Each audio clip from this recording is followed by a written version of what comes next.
Nosotros nos quedamos asombrados ante tu perfección de amor. Sin embargo, Dios, nosotros también queremos expresarte que te amamos, que nos comprometemos contigo en medio de la realidad de nuestra humanidad. También queremos expresarte, oh Dios, nuestro anhelo y nuestro deseo de servirte y de honrarte por encima de todas las cosas.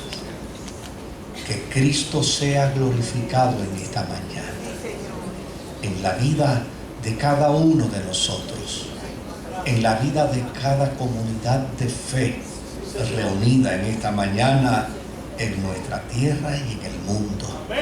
Que donde quiera haya, oh Dios amado, un compromiso de hombre y mujer adorándote, tú te hagas presente para bendecirles y para ayudarles.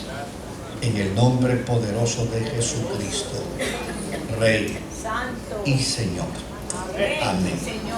Pueden sentarse, queridos, a los hermanos que nos escuchan a través del 88.5. Que Dios los bendiga mucho. Y a los que nos sintonizan a través de la internet, también deseamos para ellos ricas bendiciones de parte del Señor. Estamos sorprendidos con la cantidad de hermanos y hermanas que envían sus notas de distintas partes de Centroamérica, Sudamérica, Japón, el área de esta donde se desenvuelven las crisis militares hoy en día, de gente que testifica que está siendo bendecido y que está siendo ministrado a través de la internet por nuestra iglesia. Y damos gracias a Dios por esa grandísima oportunidad que el Señor nos da. Así es que a todos ellos que el Señor les bendiga de manera especial. Vaya conmigo a las Sagradas Escrituras, al capítulo 6 de la carta del apóstol San Pablo a los Efesios. Capítulo 6 de la carta del apóstol San Pablo a los Efesios, versículo 10 hasta el versículo 20. Y leemos la Escritura a la gloria del Dios que es Padre, Hijo y Espíritu Santo. Amén. Por último, fortalezcanse con el poder del Señor. Póngase toda la armadura de Dios para que puedan hacer frente a las artimañas del diablo. Porque nuestra lucha no es contra seres humanos, sino contra poderes, contra autoridades, contra potestades que dominan este mundo de tinieblas, contra fuerzas espirituales malignas en las regiones celestiales.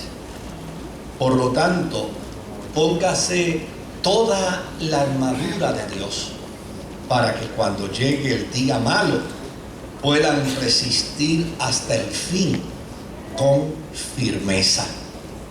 Manténganse firmes, ceñidos con el cinturón de la verdad, protegidos por la coraza de la justicia y calzados con la disposición de proclamar el evangelio de la paz.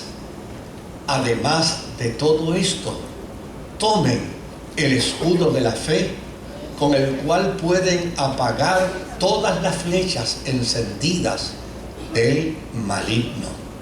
Tomen el casco de la salvación y la espada del Espíritu, que es la palabra de Dios. Oren en el Espíritu en todo momento, con peticiones y ruegos. Manténganse alerta y perseveren en oración por todos los santos. Oren también por mí para que cuando hable Dios me dé las palabras para dar a conocer con valor el misterio del Evangelio, por lo cual soy embajador en cadenas. Oren para que lo proclame valerosamente como debo hacerlo. El Señor añada bendición a su santa y bendita palabra.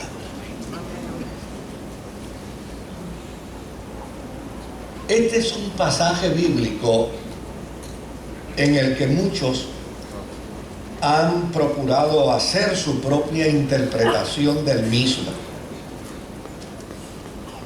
A lo que tienen derecho, ¿saben? La gente tiene el perfecto derecho a hacer lo que hace. Lo que es importante es que la interpretación de las Sagradas Escrituras debe tomarse, tenerse en consideración dentro de su contexto real y dentro de las implicaciones de ese contexto. Porque la intención de la palabra de Dios es mucho más amplia, pero mucho más amplia, la intención, que la intención de cualquier intérprete, que la intención o propósito de cualquier traductor. Lo que la palabra de Dios quiere decir es mucho más amplio, es mucho más contundente, es mucho más fuerte que cualquier explicación teológica que alguien quiera dar. Y desde luego, cuando uno mira este pasaje bíblico, tiene que pretender que la palabra de Dios lo tome de la mano y lo lleve dentro del marco del propósito y de la intención del pasaje bíblico. ¿Por qué razón? Porque muchas veces, tratando de explicar este texto sin considerar el propósito de la palabra de Dios, alguna gente se han dado a la tarea de ir detrás de unos diablillos que, según interpretan, andan por los aires, que andan por ahí, y desde luego, pues, buscando esos diablillos, la gente pierde de perspectiva que muchas veces el propósito y la intención de la carta es trabajar con nosotros para que de esa manera nosotros podamos ser fortalecidos. Y si usted observa bien, una de las cosas que debemos preguntarnos cuando leemos este pasaje bíblico es de qué manera yo estoy manejando la realidad de este mundo que está plagado de maldad, que está plagado de intrigas, que está plagado de cohechos, de malas intenciones, de malos propósitos. ¿De qué manera yo estoy manejando esa realidad? Porque no puedo solo sentarme a decir, esto está mal. ¿Verdad? La gente generalmente dice, esto está malo. Pues fantástico, está malo. ¿Cómo lo vamos a manejar? ¿Cómo voy a manejar la maldad de la gente? ¿Cómo voy a manejar la maldad de aquellos que están alrededor mío? Porque la maldad muchas veces no está tan distante. La maldad muchas veces está ¿qué? En mi entorno, está a mi alrededor. Inclusive en ocasiones la maldad interactúa y planifica y hasta cuenta conmigo. Y en ese sentido yo creo que los cristianos necesitamos preguntarnos, ¿cómo yo estoy manejando este mundo de maldad? ¿Cómo me estoy enfrentando a los desafíos del mal? ¿Cómo puedo salir de una situación difícil, de una trampa, de una tentación que el mal me produce, que el mal me provoca? ¿Qué elementos estoy utilizando como cristiano al momento de ser asediado por las fuerzas del mal? Porque si solo me siento a decir que las luchas del cristiano no son contra carne ni sangre, sino que las luchas del cristiano son contra principados, contra potestades, potestades, contra gobernadores, contra príncipes de maldad en las regiones celestes. Si solo tengo el conocimiento de la batalla espiritual, pero no me preparo para ello, ya necesariamente no estoy haciendo absolutamente nada, solo un acto de reconocimiento, ¿verdad? Y desde luego, en el campo bélico, lo primero que hace el combatiente es precisamente hacer un reconocimiento. Vamos a reconocer con quién voy a batallar, vamos a reconocer a quién me voy a enfrentar, voy a reconocer qué circunstancias pueden advenir a mi vida con resultado del enfrentamiento. Pero una vez se hace el reconocimiento, sencillamente lo próximo que hay que hacer es establecer ¿qué? Estrategias para enfrentar las fuerzas del mal. Pues bien, hay muchos creyentes que ya sencillamente se han pasado toda la vida haciendo el reconocimiento, pero nunca han establecido estrategias. Nunca se han sentado a decir, ven acá, ¿cómo yo voy a manejar?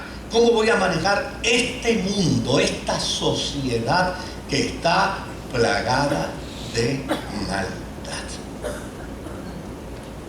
Porque lo reconozco, porque lo sé, porque en la interacción que uno tiene, uno descubre, dice, Dios mío, pero ¿cuánta maldad hay en la gente? ¿Cuánta maldad hay en los individuos? ¿Cuánto plan maquiavélico, perverso hay en los seres humanos? Pero a fin de cuentas, lo que es importante no es que yo sepa que lo hay, es cómo estoy preparado. Porque desde luego, cada vez más, notamos cómo la maldad desencadena en mayores desgracias para los seres humanos, sin exceptuar a nosotros los cristianos. Mire, le voy a decir una de las cosas más tontas de maldad. Esto es lo más tonto de maldad, pero mire cuánto afecta. ¿Usted sabe con cuántos cristianos yo me he encontrado en estos últimos meses que han sido engañados por la internet? Como un individuo que le ofreció villas y castillas. Uno le ofreció hasta casarse.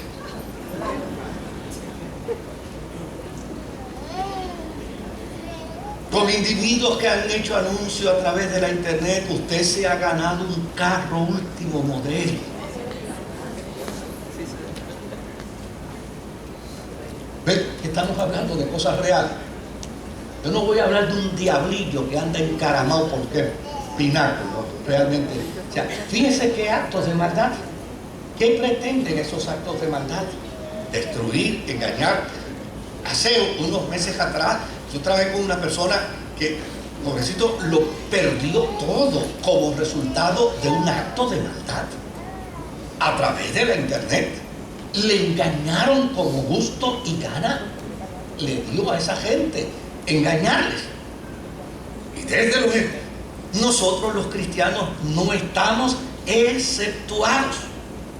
Porque si bien es cierto, nuestra lucha no es contra carne ni sangre, no podemos perder de perspectiva que así como nosotros somos instrumentos en las manos de Dios, también Satanás tiene sus instrumentos.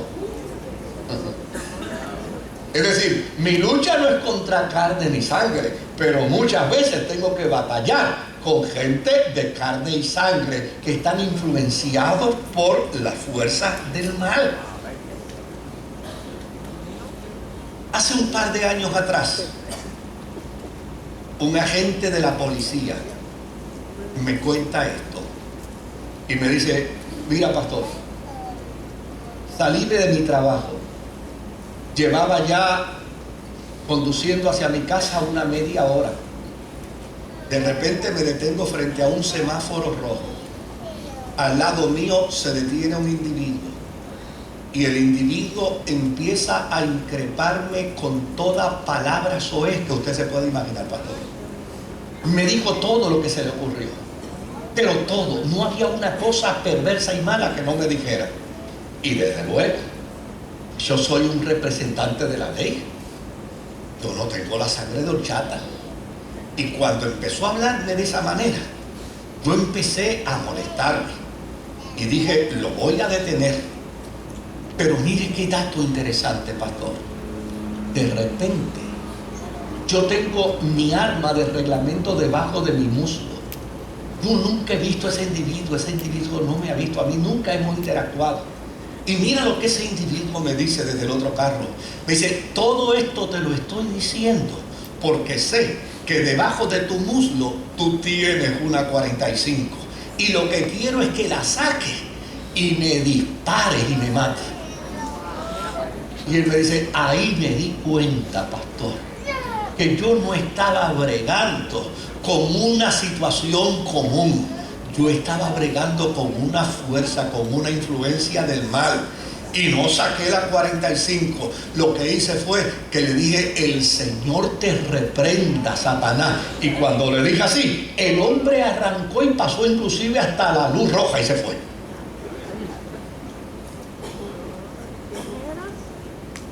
No podemos perder de perspectiva. Por eso yo dije, vamos a hablar de esto en el contexto real. Porque a fin de cuentas, no tenemos luchas contra carne ni sangre, sino contra principados, contra potestades, contra príncipes de maldad en las regiones celestes.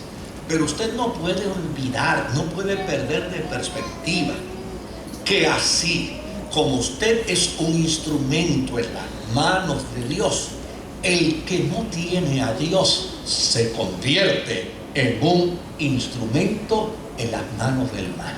¡Santo Dios!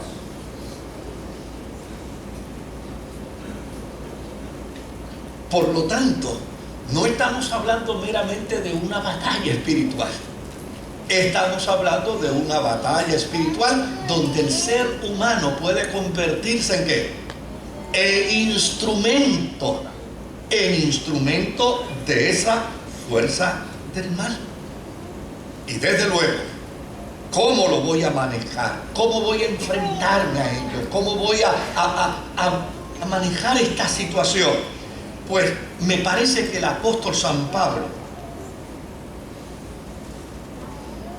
nos desea preparar para que podamos enfrentar estas situaciones que operan en el mundo espiritual.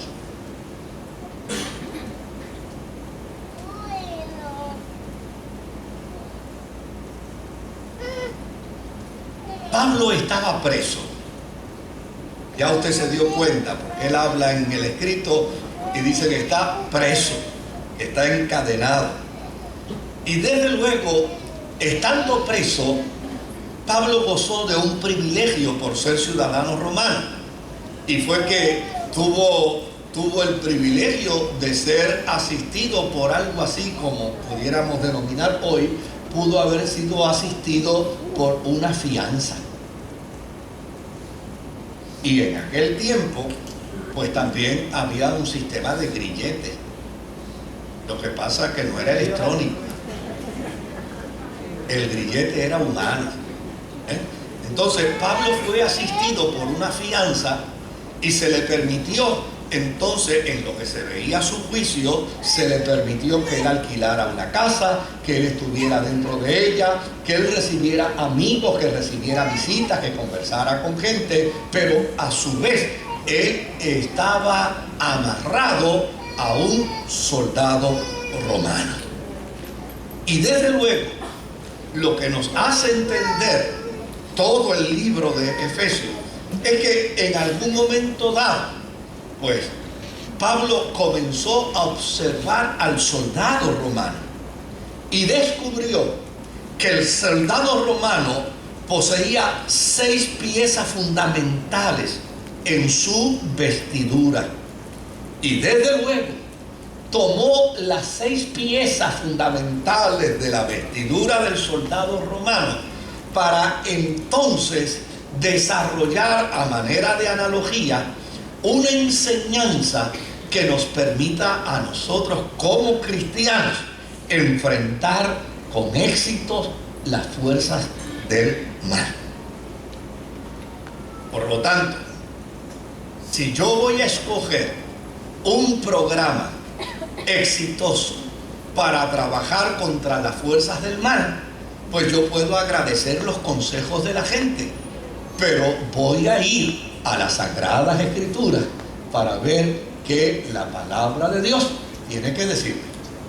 Voy a ir precisamente al consejo del apóstol San Pablo, porque San Pablo nos va a decir a nosotros: mira, yo observé 6 piezas fundamentales en el soldado romano y descubrí que hay una analogía en las 6 piezas fundamentales del soldado romano para la experiencia de la vida de un cristiano, de una cristiana, a fin de que pueda enfrentar con éxito las fuerzas del mal y salir victorioso.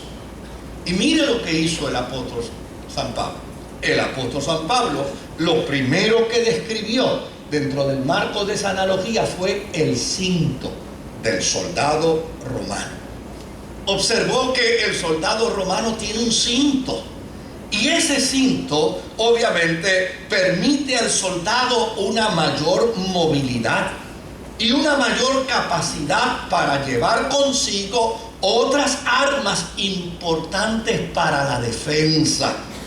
Y desde luego Pablo dijo: ven acá, así como el soldado romano tiene un cinto que le permite mayor movilidad, que le permite mayor capacidad para llevar consigo otras armas importantes para la defensa, yo creo que los cristianos y las cristianas también deben tener en su vestidura espiritual un cinto que les ayude precisamente a tener mayor movilidad y mayor capacidad para poder enfrentar las fuerzas del mal. Y dijo entonces lo siguiente: todo cristiano debe ponerse un cinto de verdad en su vestidura cristiana. Un cinto de verdad. Es decir, a todo cristiano le debe asistir la verdad. Y le debe asistir la verdad porque Dios es verdadero. Y le debe asistir la verdad porque Jesucristo es la verdad. Y le debe asistir la verdad porque, desde luego, el que no habla verdad es hijo del diablo. Porque el padre de las mentiras se llama ¿quién? Satanás. ¿Ve? ¿Cómo yo enfrento las fuerzas del mal? Pues yo enfrento las fuerzas del mal cuando me pongo un cinto de ¿qué? De verdad. Y a la hora de hablar, yo no le voy a meter un embuste a nadie. A la hora de hacer negocio, yo no voy a hacer negocio con embuste. Yo siempre voy a ir con la verdad. Ahora, ¿tiene esto una pertinencia bíblica? Mira lo que dice la Escritura. La Escritura dice que la verdad es la que nos hace ¿qué? Nos hace libre. Por lo tanto, el apóstol San Pablo comienza a decirle a los cristianos, comienza a decirle: mira, para enfrentar las fuerzas de maldad que el mundo tiene y que obviamente cada día crece, que cada día impera, pues llana y sencillamente los cristianos debemos tener dentro de nuestro ajuar de vestimenta espiritual, debemos tener el cinto de la verdad para combatir toda fuerza de perversidad. Es importante que la gente la combata con la verdad. Por tanto, yo no me voy a ir a buscar demonios a Mayagüez, ni me voy a montar en un avión para tirarle piedras.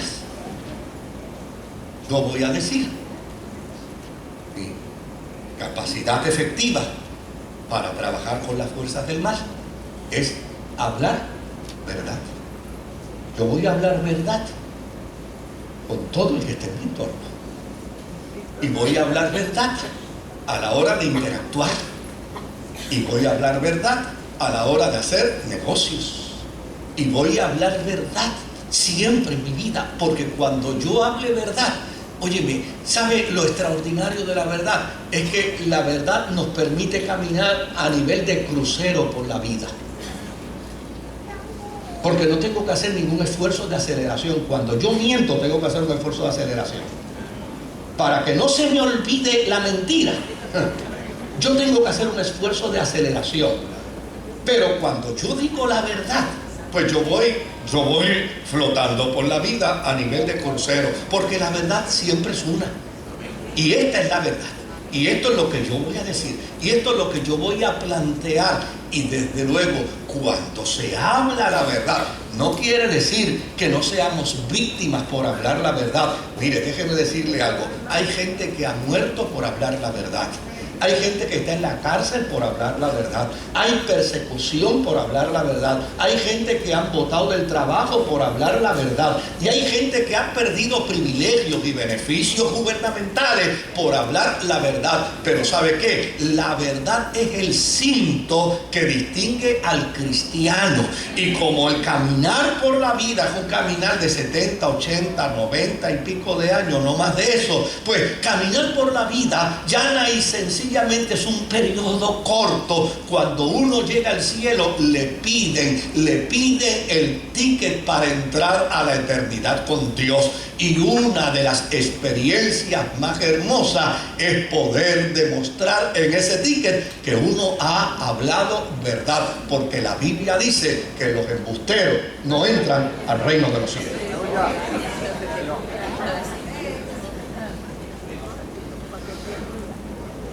¿Se da cuenta cómo es el asunto este?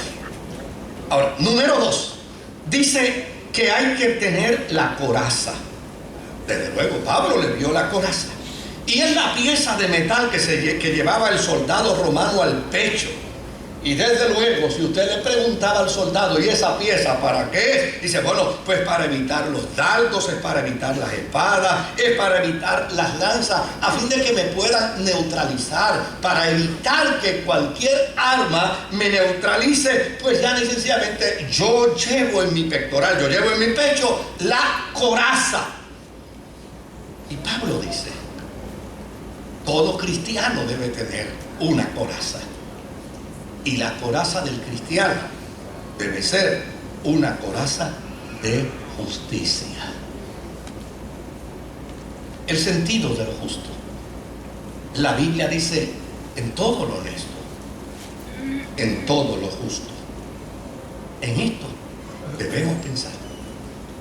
En la experiencia de la vida cristiana, el cristiano debe tener una perspectiva de justicia ante todo.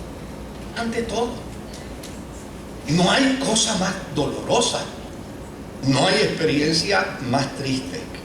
Yo estaba con el pastor Ariel Padilla en Caguas en estos días pasados y estábamos hablando con un joven y decía, qué nobleza, qué sencillez, qué individuo, de seguro que tuvo que haber sido cristiano. Y desde luego Ariel en un momento dado aprovechó y le dice, tú viviste la experiencia de la fe. Dice, sí, yo viví la experiencia de la fe. Y viví la experiencia de la fe con genuinidad. Y viví la experiencia de la fe con un deseo extraordinario de servir al Señor. Pero la iglesia me echó para afuera. Cuando comencé a ver actos injustos. Y cuando comencé a mirar hipocresía dentro de la gente. Lo descubrí. Que yo que estaba comenzando en la fe tenía más sentido de justicia y más sentido de integridad que los que estaban en la iglesia. Yo por poco me tiro por un risco que había por allí para abajo. Ahora lo que falta es que Ariel diga, mira, este es pastor.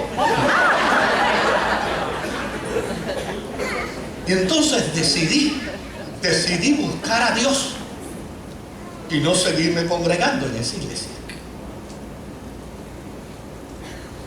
La justicia es importante. Desde luego que en la vida hay que tomar decisiones. El ser humano que no tome decisiones en la vida se perdió. Se quedó en neutro. Claro que en la vida hay que tomar decisiones. Y hay que tomar decisiones en el hogar, y hay que tomar decisiones con nuestros hijos, y hay que tomar decisiones en las profesiones, y hay que tomar decisiones en los trabajos. Pero escucha bien, que todas nuestras decisiones estén enmarcadas dentro del contexto de ¿qué? De la justicia. A mí me encanta. Mire, Abraham tuvo que tomar decisiones con Lot. Tuvo que tomar decisiones.